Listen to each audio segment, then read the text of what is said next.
of having people come down there because they should see for themselves and they should see what happens. And I think this is your point, but you'll correct me. I would like more people to see what happens. You know, we hear all this talk about, hey, let's deregulate and unleash the creativity of business.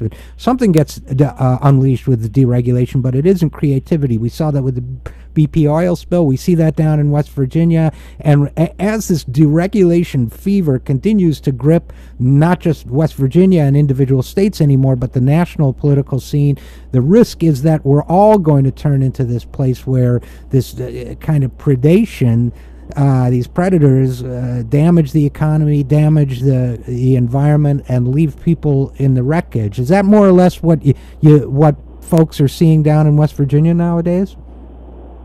Absolutely. And a lot of us, including me, you know, our ancestors were the Native Americans who were driven off Georgia's land when gold was found and set upon the Trail of Tears, in which who knows how many of us died.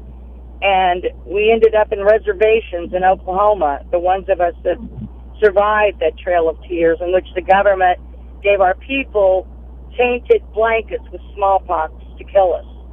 So this is who we are. I mean, we are Native Americans, a lot of us.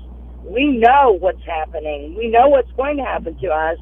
And if the rest of the country doesn't know what's going to happen to them, you only have to read history to find out.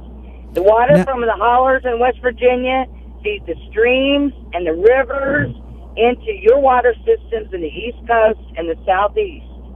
So what happens to West Virginia is going to happen to you. And we have sacrificed for every labor law in this country.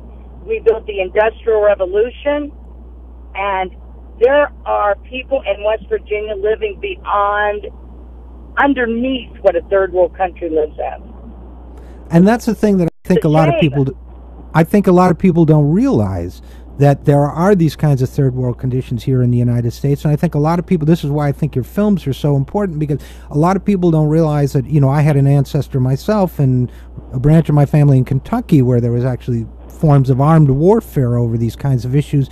But I think part of what you're describing is a state of West Virginia in this case, where mining interests and business interests took over the political process, used it for their own ends, and have left the state devastated. And I think besides the infiltration of the groundwater and the other pollution you're describing, I think you're really describing a kind of corporate pollution too, a political pollution, aren't you? Oh, I mean, absolutely. I mean, that is at the root of it. And also in West Virginia, what you see is West Virginia was a state formed by Abraham Lincoln during the Civil War, because of our vast natural resources, to ensure and preserve the Union and end slavery.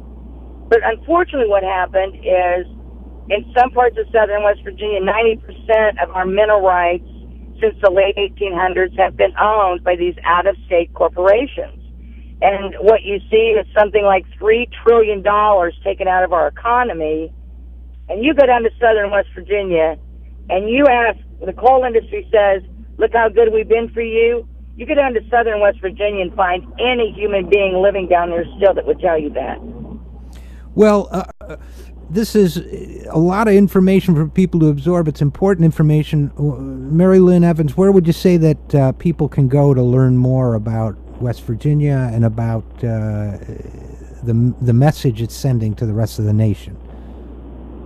The one thing I'd like to have is direct people to the Coal River Mountain Watch. It's an organization in Coal River, West Virginia. They are bringing in water, bringing in food, and it's not just the water that is the problem down there.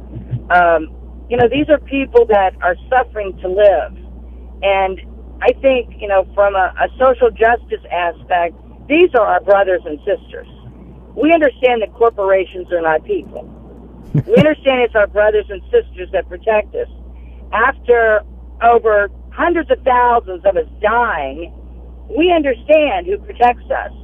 And that's our communities, our friends and family, not out-of-state corporations and out-of-touch politicians. So on the Facebook for Blood on the Mountain, we will be posting links for people to contribute. and posting videos and information. So if people would like just to go to the Facebook for Blood on the Mountain, we can connect people with anything. They can just message me. So number one, people can go to the Facebook page for your film, Blood on the Mountain. Number two, they can go to Coal River Mountain Watch. We had their executive director on a couple weeks ago. That's crmw.net